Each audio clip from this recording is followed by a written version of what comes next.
ओम नमः शिवाय। दोस्तों आपका हमारे चैनल पर स्वागत है।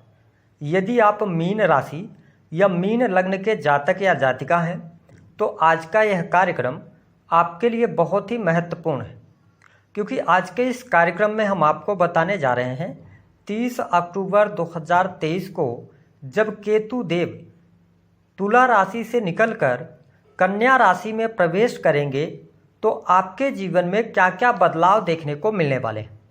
आने वाले 18 महीनों में केतु के प्रभाव से जीवन के किन क्षेत्रों में आपको सफलता प्राप्त होगी, और हमने जो थंबनेल पे लिखा हुआ है केतु के 18 महीने राहु से बिल्कुल अलग प्रभाव देते हैं केतु, और कैसे अलग प्रभाव देते हैं इसकी भी जानकारी देंगे, और वह कौन व्यक्ति होगा जो आपको गुमराह करने वाला है।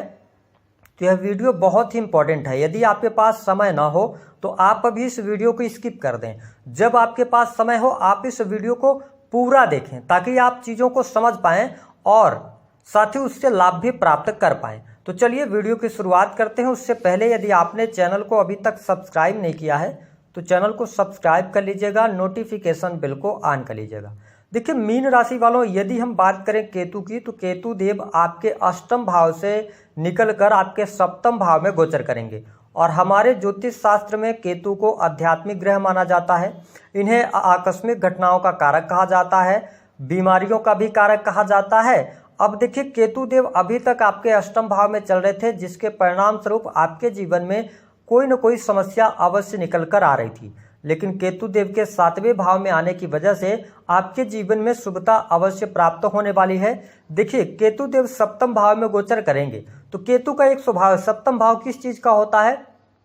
आपके मैरिटल लाइफ का होता है, पार्टनरशिप का होता है और डेली इनकम का होता है। तो सप्तम भाव में केतु के आने की वजह से आपके मैरिटल लाइफ में उतार चढ़ाव थोड़ा बहुत अवश्य देखने को मिलेगा, लेकिन आपको क्या है कि केतु का एक नियम है कि जहां पर ये बैठते हैं आप उस भाव से रिलेटेड चीज़ों के बारे में नहीं सोचना है।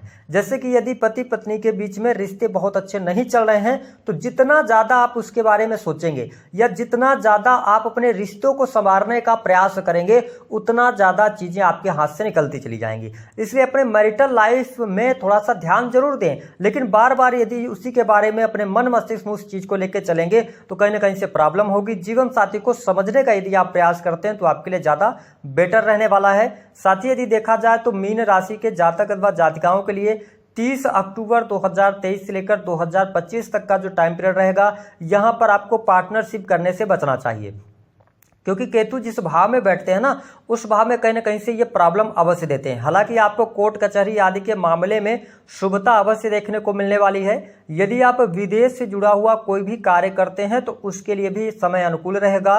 कोर्ट कचहरी आदि में मामले अगर बहुत लंबे समय से लंबित हैं तो उनसे आपको इन 18 महीनों में मुक्ति अवश्य मिलने वाली है।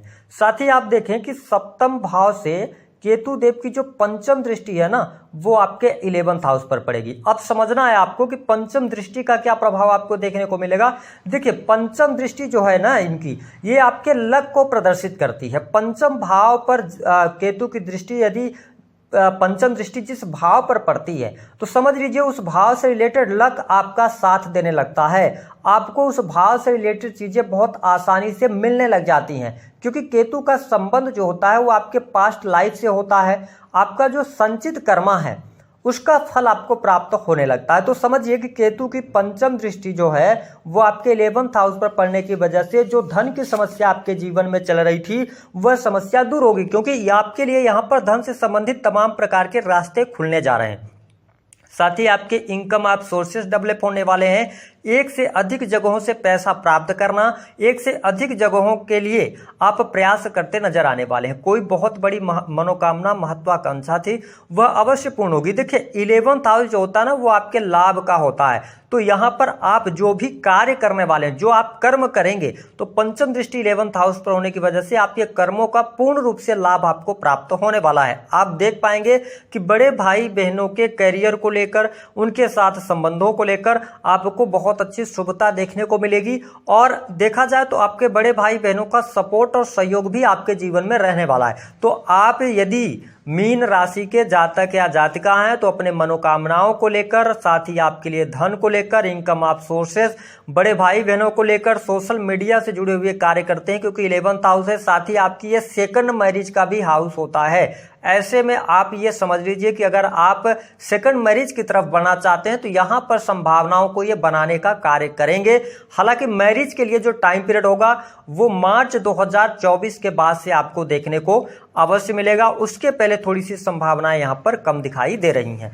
अब देखिए, केतु देव की जो 7वीं दृष्टि है वो आपके लग्न पर पड़ रही है। यहां पर राहु देव ऑलरेडी विराजमान रहेंगे, ये थोड़ी सी प्रॉब्लम करते हैं। 7वीं दृष्टि जहां पर इनकी पड़ती है थोड़ा सा वहां पे समस्या देते हैं और इनका संकेत ये होता है कि जहां पर 7वीं दृष्टि पड़ रही है उस चीज को लेकर आपको अवेयर रहना है। यानी कि 7वीं दृष्टि आपके स्वास्थ्य यानी प्रथम भाव पर पड़ रही है तो आपको अपने स्वास्थ्य को लेकर सचेत जरूर रहना है। कहीं ना कहीं से आपको अगर कोई भी हेल्थ इशू आता है तो उसको आपको इग्नोर नहीं करना है, अन्यथा ये आपकी हेल्थ में थोड़ा सा इफेक्ट डाल सकते हैं और लग्न पर दृष्टि पड़ने की वजह से ये तनाव बढ़ाने का कार्य कर सकते हैं। तो थोड़ा सा आप अपनी हेल्थ का जरूर आगे चल के ध्यान रखेंगे आने वाले टाइम पे तो अच्छा रहेगा, क्योंकि आप शनि की 7.5 के भी प्रभाव में चल रहे हैं। अब देखिए, हम बात करेंगे केतु की जो 9वीं दृष्टि है उसके बारे में। तो केतु की जो 9वीं दृष्टि है ना, जिस हाउस पर पड़ती है तो उस हाउस से रिलेटेड चीजों की नॉलेज आपके पास में बहुत ज्यादा होने लगती है। कहने का ये मतलब है कि आपको उस भाव से रिलेटेड चीजों का एक्सपीरियंस होता है, ये एक्सपीरियंस देने का कार्य कराते हैं। उस भाव से रिलेटेड चीजें सडन आपको नहीं मिलती है। तो ये देखिए, जो इनकी 9वीं दृष्टि है ना वो कहां पर पड़ रही है, वो पड़ रही है आपके सेकंड हाउस पर। तो देखिए, छोटे भाई बहनों के लिए अच्छा है, छोटे भाई बहनों के करियर के लिए यहां पर अच्छा ये रिजल्ट देंगे। साथ ही आप देखेंगे कि आपके जीवन में आप मेहनत करने के लिए तैयार होंगे, परिश्रम करेंगे, परिश्रम से आपको लाभ प्राप्त होगा। अब देखिए, जैसे ये 30 अक्टूबर को ट्रांजिट कर रहे हैं तो नवंबर और दिसंबर में किसी चीज के लिए आप अगर प्रयास करते हैं तो वो चीजें आपको मिलेंगी जरूर, लेकिन पहले उसका आपको बैड एक्सपीरियंस होगा। उन चीजों को प्राप्त करने में आपको थोड़ा सा संघर्ष ये देंगे, फिर उसके बाद उन चीजों को आप देंगे। इस तरीके से समझिए कि केतु का ये प्रभाव है कि जहां पर ये अपनी 9वीं दृष्टि डालते हैं, मान लीजिए किसी सदस्य का स्वास्थ्य खराब है तो आपको बार बार हॉस्पिटल्स के इतने चक्कर लगाने को पड़ गए और इतनी सारी दवाइयों के बारे में डॉक्टर ना होते हुए आपको नॉलेज हो गया, वो भविष्य में आके आपको काम आने वाली है। तो ठीक इसी प्रकार से आपके साहस और पराक्रम में वृद्धि करने का कार्य करेंगे।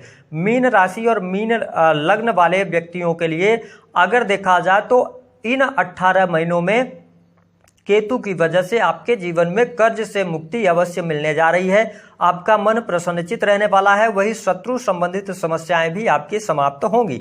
साथ ही देखिए, सबसे इंपॉर्टेंट बात यह रहेगी कि यदि आप नौकरी कर रहे हैं तो नौकरी कर रहे जातकों के लिए समय बहुत ही अनुकूल रहने वाला है। दिसंबर 2023 से लेकर और मार्च 2024 तक आपको प्रमोशन मिलने जा रही है। नई नौकरी की संभावनाएं यहां पर दिखाई दे रही हैं। अगर आप कोई कॉम्पिटिटिव एग्जाम वगैरह देते हैं तो एग्जाम आप क्रैक कर सकते हैं, ये स्थितियां आपके लिए बहुत अच्छी बनेंगी। साथ ही आप देख पाएंगे कि करियर में सफलता, वरिष्ठ अधिकारियों से, वरिष्ठ लोगों से मिलने जुलने का भी आपको बहुत अच्छा मौका प्राप्त होने वाला है। तो ये स्थिति आपके जीवन में बहुत अच्छी रहेगी। आपके द्वारा किए गए परिश्रम से, पराक्रम से आपको बाय डिफॉल्ट लाभ मिलने वाला है। साथ ही अगर देखा जाए तो जो जातक प्रेम विवाह करना चाहते हैं या विवाह से संबंधित चीजों को जानना चाहते हैं तो देखिए, विवाह के लिए अभी आपको थोड़ा सा इंतजार करना पड़ सकता है। जो स्थितियां आपके लिए बनेंगी विवाह के लिए, वो स्थितियां बनती नजर आएंगी आपके लिए, विशेष तौर पर 2024 में। तो आपके लिए 2024 तक वेट करना पड़ेगा। हालांकि संतान संबंधित अगर कोई समस्या चल रही थी तो वह समस्या आपकी अवश्य दूर होने वाली है। जो आपके घर परिवार की समस्याएं चल रही थी, जो आपका धन संचित नहीं हो पा रहा था या आपकी वाणी की वजह से कहीं ना कहीं से आपके काम खराब हो रहे थे, आप पैसा बहुत ज्यादा कमा रहे थे लेकिन वो पैसे जो है तो आप जोड़ कर नहीं रख पा रहे थे, उन सभी से आपको मुक्ति मिलने वाली है। साथ ही अगर आपको लीवर से संबंधित, पेट से संबंधित समस्याएं चल रही थी तो वहां पर भी आपको शुभता अवश्य देखने को मिलेगी। कुटुंबीजनों के साथ में आपके संबंध भी बहुत अच्छे रहने वाले हैं। उन लोगों के लिए बहुत अच्छा रहेगा जो लोग रिसर्च के फील्ड से जुड़ने वाले हैं। यानी अगर आप रिसर्च के फील्ड से जुड़े हैं, डाटा एनालिसिस के कार्यों से जुड़े हैं, या जो जीवन में आकस्मिक रूप से बहुत ज्यादा निगेटिविटी आपको देखने को मिल रही थी, जो आपके बनते बनते कार्य जो हैं वो रुक जा रहे थे, उनमें भी आपको बहुत अच्छी शुभता देखने को मिलने लग जाएगी। वही मीन लग्न अथवा मीन राशि के जो स्टूडेंट हैं, जो विद्यार्थी हैं, उनके लिए समय बहुत ही अनुकूल हो जाएगा। साथ ही यदि आप कोई कॉम्पिटिटिव एग्जाम देते हैं तो आपको सफलता अवश्य प्राप्त होने वाली है। अब हम बात कर लेते हैं कि वह कौन व्यक्ति होगा जो आपको जीवन में गुमराह करने वाला है। देखिए मीन राशि वालों, हमने बताया कि केतु देव जिस भाव में बैठे हैं उस भाव से रिलेटेड चीजों के बारे में आपको ज्यादा सोच विचार नहीं करना है, वो चीजें अपने आप ठीक होती चली जाएंगी। लेकिन अगर आप उसमें ज्यादा इन्वॉल्व होंगे तो कहीं ना कहीं से आपको वो प्रॉब्लम करेगी। तो आपके सप्तम भाव में केतु की उपस्थिति, ऐसे में आपके और इनकी पंचम दृष्टि आपके 11th हाउस पर पड़ रही है। 11th हाउस है सोशल सर्कल का। तो आपके वैवाहिक जीवन में थर्ड पर्सन या थर्ड लोगों को लेके नहीं आना है। अगर पति पत्नी के बीच में कोई वाद विवाद हो रहा है तो दोनों मिलकर सुलझाने का प्रयास करें तो अच्छा है। अगर आपके सोशल फ्रेंड सर्कल से आप पे कोई भी व्यक्ति का हस्तक्षेप आपके वैवाहिक जीवन में हुआ तो आप का वैवाहिक जीवन टूटने के कगार पर भी आ जाएगा।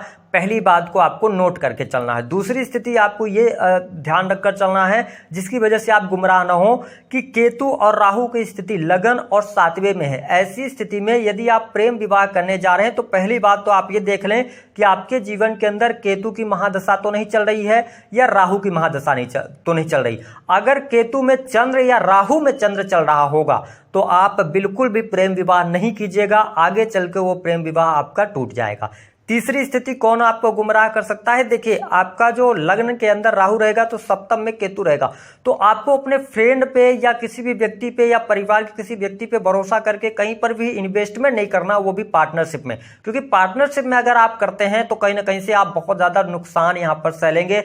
आपको स्वयं का कार्य करने से ज्यादा बेहतर लाभ प्राप्त होगा। उपाय क्या करना है? उपाय के तौर पर सबसे अच्छा रहेगा कि शनि की 7.5 भी चल रही है, साथ ही लगन में राहु है, सप्तम में केतु है, तो आपके लिए सबसे अच्छा उपाय रहेगा भगवान शिव की आराधना कीजिए।